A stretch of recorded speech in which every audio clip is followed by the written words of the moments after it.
Assalamualaikum warahmatullahi wabarakatuh. Perkenalkan, nama saya Andi Putri Ramadhani dari kelas 2 MIPA 5. Di sini saya akan membahas mengenai peninggalan Portugis yang masih terlihat sampai sekarang di Indonesia.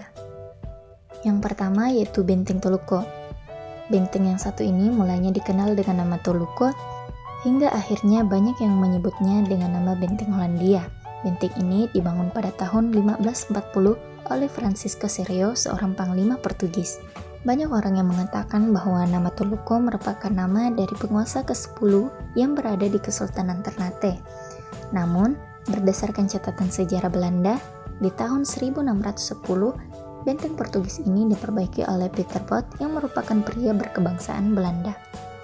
Tujuan untuk memperbaiki benteng tersebut yaitu untuk menjadikan benteng sebagai tempat perlindungan atau pertahanan terhadap bangsa Spanyol yang kala itu tengah menyerang Ternate. Pada tahun 1864, benteng itu dikosongkan karena seluruh bagian bangunan sudah rusak parah. Memasuki tahun 1996, benteng tersebut direnovasi oleh masyarakat setempat. Sayangnya setelah direnovasi, justru keaslian dari bangunan seperti terowongan bawah tanah yang berhubungan langsung dengan laut malah menjadi hilang. Benteng Toluco ini berada di Kelurahan Sanggarji, Kota Ternate, Provinsi Maluku Utara. Selanjutnya yaitu Benteng Oranje. Ini dulunya adalah sebuah peninggalan dari bangsa Portugis yang dihuni oleh orang-orang Melayu. Namun oleh Belanda, benteng tersebut dipugar kembali dan dijadikan sebagai pusat pemerintahan tertinggi Hindia Belanda yang dipimpin oleh Gubernur Jenderal VOC Pieter Both, Laurens Real, Herlan Reis, dan J.C. Combe. Namun kini Benteng Oranje ini menjadi salah satu tempat favorit bagi masyarakat Ternate dan pengunjung dari daerah lain untuk sekedar melepas penat. Dulunya kondisi benteng tersebut rusak parah. Setelah mengalami revitalisasi oleh pemerintahan setempat, maka Benteng Oranje ini kembali menjadi salah satu tempat menarik di Ternate yang banyak dikunjungi pada hari libur dan musim liburan. Benteng Oranje ini terletak di Jalan Daerah Hasan Boy Soiri, Kelurahan Gamalama, Kecamatan Ternate Tengah, Kota Ternate, Provinsi Maluku Utara. Benteng Kalamata.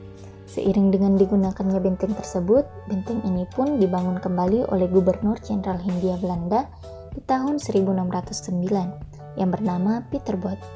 Sebelum itu, Benteng Kalamata dikuasai oleh Spanyol pada tahun 1625. Setelah dikosongkan oleh bangsa Portugis yang bernama Genhoegen-Schepen, setelah ditinggalkan juga oleh bangsa Spanyol, benteng ini kembali dirawat oleh Belanda.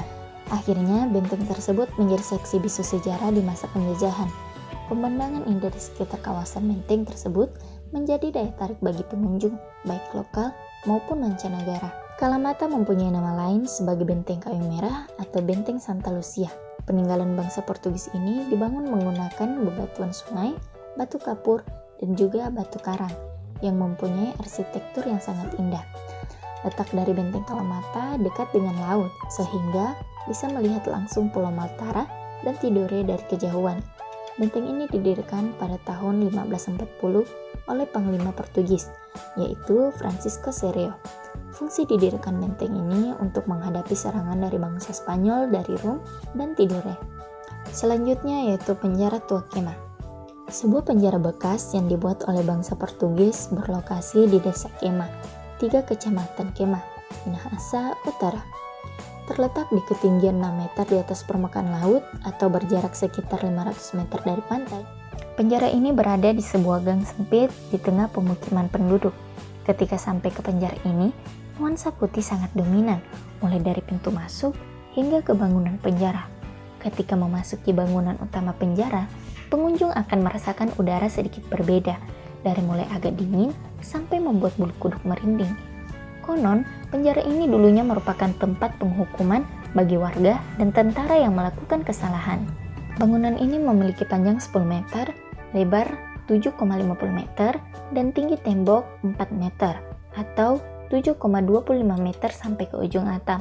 Ruangannya terdiri dari 3 bilik dan memiliki pintu sendiri. Yang terakhir yaitu Gereja Tugu. Selain di Maluku dan Minahasa, Portugis juga memiliki peninggalannya di ibu kota Jakarta, tepatnya di Jakarta Utara. Peninggalan bangsa Portugis ini bernama Gereja Tugu. Di depan gereja terdapat tulisan tahun 1748. Dalam catatan sejarah, Dulunya bangsa Portugis dibawa sebagai tahanan oleh Belanda dari Pulau Malaka. Selanjutnya, mereka melakukan ibadah di Gereja Sion yang letaknya di daerah kota.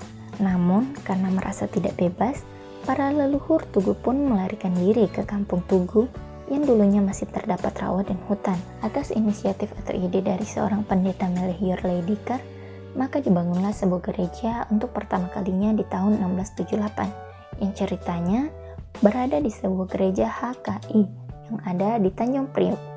Di samping gereja terdapat lonceng yang masih ada sejak dulu. Hanya saja untuk lonceng yang asli disimpan di ruangan samping gereja dan diganti dengan replikanya. Beberapa makam keturunan Portugis pun bisa dijumpai di kawasan gereja tersebut. Sekian dari saya. Wassalamualaikum warahmatullahi wabarakatuh.